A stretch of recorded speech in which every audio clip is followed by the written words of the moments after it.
The balcony door is slightly open, and the night air rests against the curtains without moving them much. From the kitchen, a dim yellow light spills across the floor, touching the edge of the fridge where a faint hum stays steady and low. You stand between those two spaces, one hand on the cool handle, the other resting on the counter that still carries the warmth of dinner plates cleared not long ago. There are evenings when sitting next to someone feels different from being with them. The chairs are close, the window is only an arm's length away, and yet something stretches quietly in the middle, like the space between the balcony rail and the street below.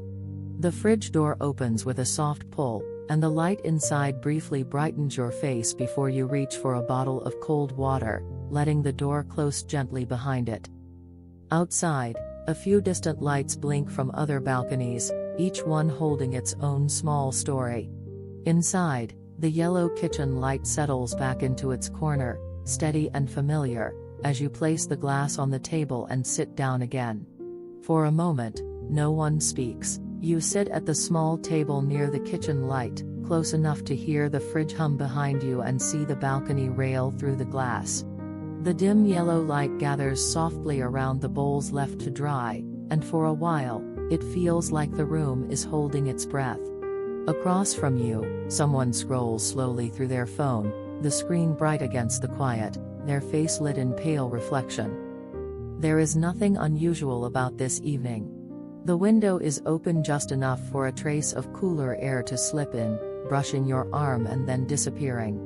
A glass of cold water leaves a faint circle on the table, and the condensation runs down in a thin line you follow with your eyes without meaning to. The fridge door opens once more, just to check if there is anything sweet left from earlier, and then it closes again with a soft thud that settles back into the steady hum. Sometimes closeness looks exactly like this. Two chairs. One table. The same air. Words that do not need to be said because the day has already used most of them. The yellow light leans against the cabinets, gentle and patient, as if it has been here for years, watching evenings rise and fold in on themselves. You look out toward the balcony, where a neighbor's curtain moves slightly, then stills. The night feels near but not heavy.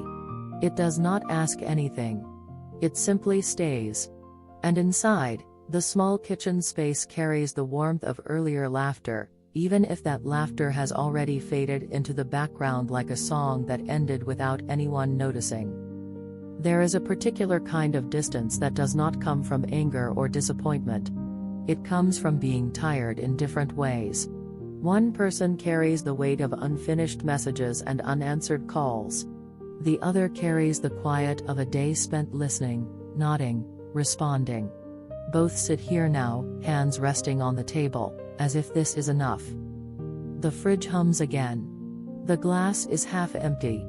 A faint reflection of the yellow light trembles in the water as someone shifts in their seat.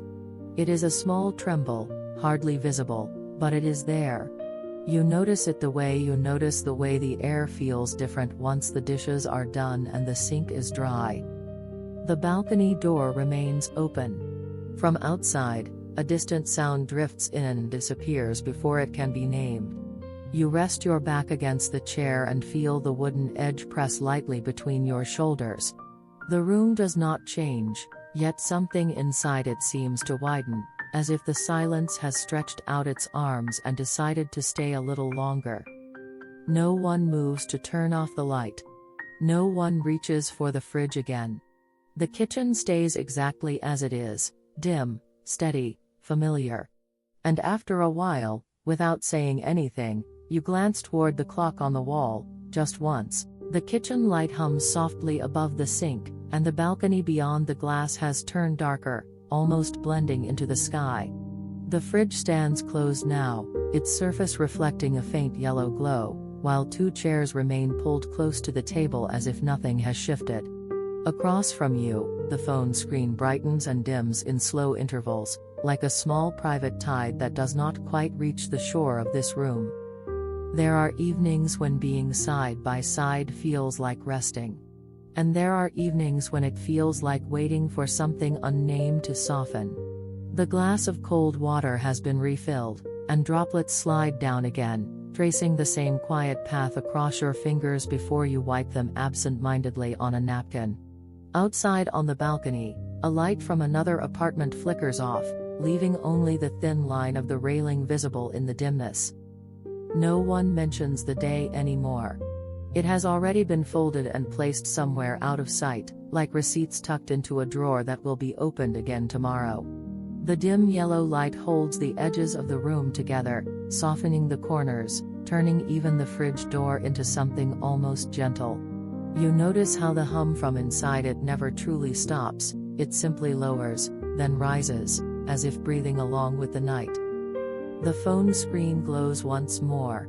A thumb moves slowly, scrolling through images and words that belong to other kitchens, other balconies, other evenings that look bright and complete. For a moment, the light from the screen rests on both of your faces, pale and separate from the warmth of the room. It creates a small island of brightness between you, neither harsh nor kind, just present. You lean back slightly, the chair legs shifting with a muted scrape against the floor. The sound is brief, then gone. The balcony door lets in a cooler draft, and the curtain trembles before settling again. In that small movement, you feel how close the outside world is, and yet how contained this kitchen remains, wrapped in its yellow quiet. Sometimes distance is not measured in steps. It is measured in the seconds between glances. In the way one person looks toward the balcony while the other looks down at a screen. In the way both hands stay still on the table, not reaching, not pulling away, simply resting there with the weight of the day still inside them. The fridge hum deepens for a moment, then eases. Someone clears their throat, a soft sound that fills the room and fades quickly. The air feels steady, not heavy, just full enough. You watch the reflection of the kitchen light on the window, and for a second, it almost looks like another room layered over the dark outside. The phone is set down face up this time, the screen still glowing faintly before it dims. The yellow light returns to being the only warmth in the space, and the fridge remains a quiet presence at your back. You glance toward the clock again, only once, as if marking a small, invisible line in the evening. The kitchen feels smaller now, though nothing has moved. The dim yellow light rests on the counter and spills faintly toward the balcony door, where the night presses its dark palm against the glass. The fridge hums again, low and steady, like a reminder that something inside is always keeping things from spoiling. You rise from the chair without saying much and step toward the sink. The cool tile beneath your feet carries a trace of the day's warmth, but it is fading. From here, the balcony looks farther away, a thin rectangle of darker shadow beyond the kitchen's soft glow. The phone remains on the table behind you, its screen no longer lit, resting like an object that has finished speaking for the moment. Water runs briefly from the tap, then stops. The sound leaves a small echo in the tiled corner before dissolving into the hum of the fridge. You open its door again, not because you need something, but because the small burst of interior light feels grounding. Cold air touches your wrist as you adjust a bottle and close the door carefully, listening to the seal meet the frame. Across the room, the other chair remains occupied.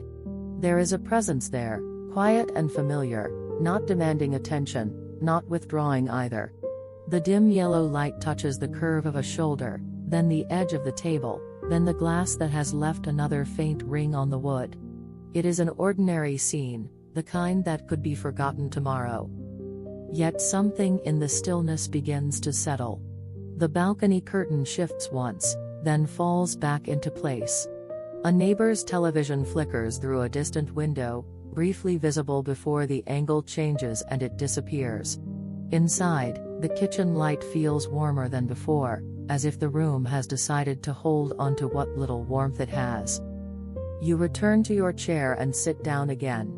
The fridge hum blends into the background so completely that it becomes almost comforting. Hands rest on the table, close but not touching. There is no urgency here, no sharp edge. Just the awareness of two people sharing the same square of light, the same thin layer of night air moving in from the balcony. Sometimes gratitude does not arrive with words. It arrives in the way the room stays intact despite the quiet distance between chairs. In the way the fridge keeps humming, keeping things cool for tomorrow's breakfast.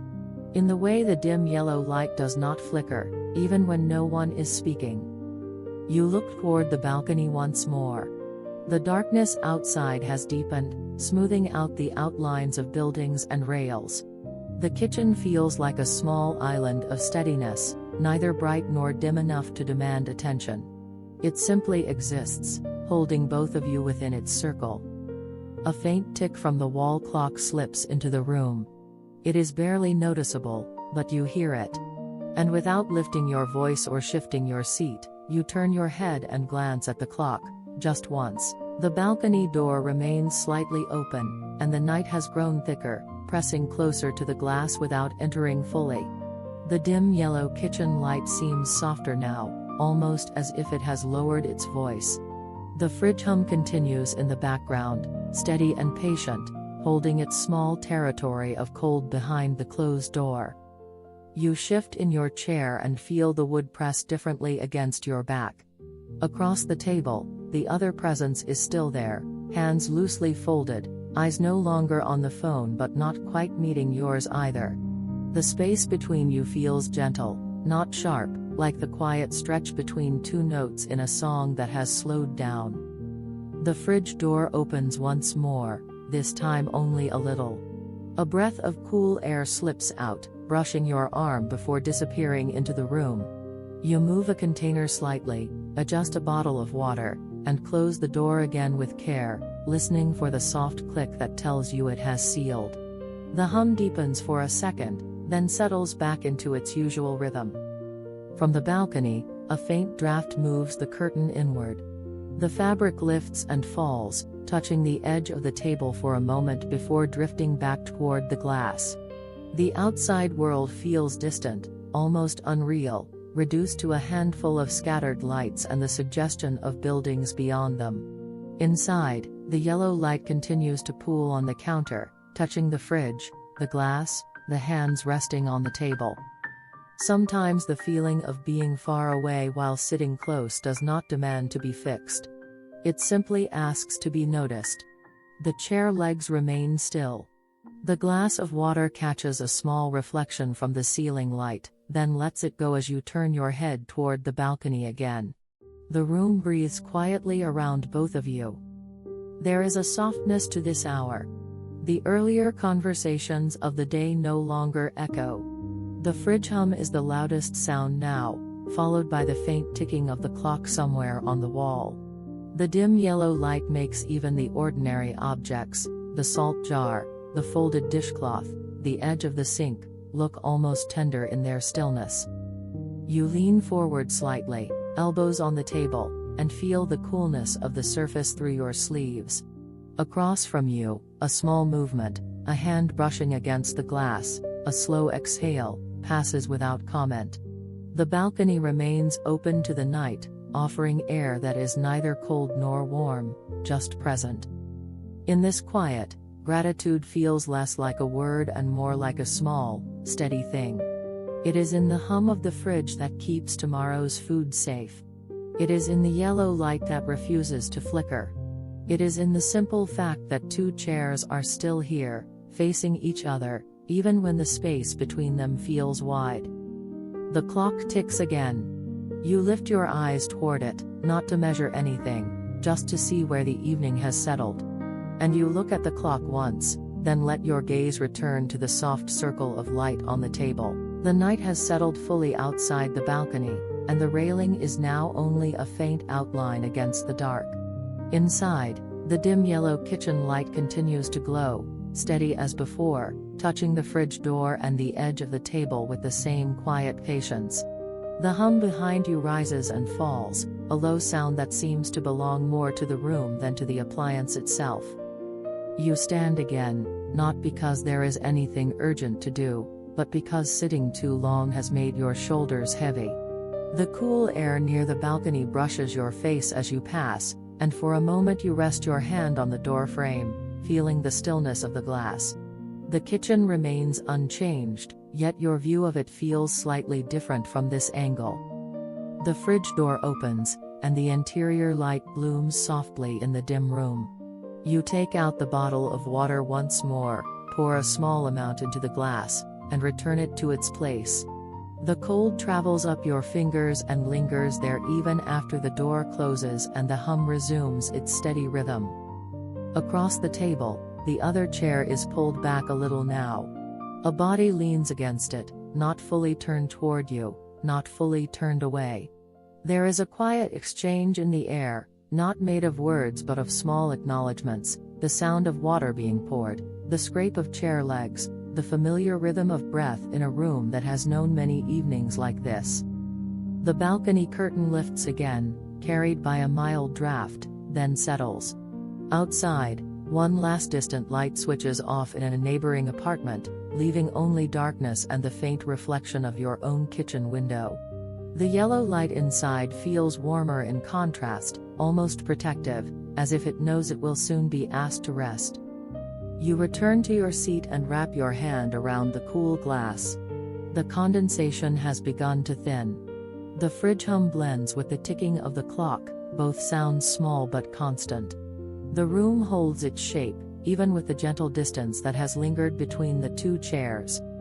Sometimes sitting next to someone while feeling far away does not mean something is missing. It can simply mean that both of you have traveled through separate parts of the day and arrived here with different weights still in your pockets. The kitchen does not judge this. The balcony does not measure it. The fridge continues to keep what it needs to keep, without asking who will open it tomorrow. The dim yellow light softens the edges of everything again, the table, the glass, the outline of a shoulder across from you. There is a quiet steadiness in knowing that this room has witnessed laughter and silence in equal measure. It has held conversations and also the absence of them. The clock ticks once more.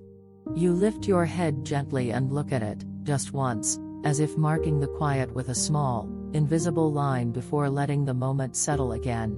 The kitchen has grown quieter, as if even the walls have leaned back to rest.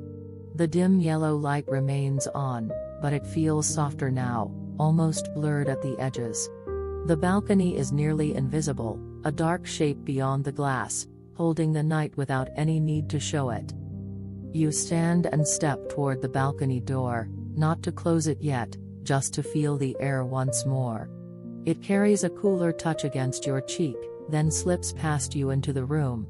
Behind you, the fridge hum continues, low and faithful, guarding its small square of cold in the corner of the kitchen. There is a certain tenderness in this hour. The chairs are still facing each other, though neither of you has spoken in a while.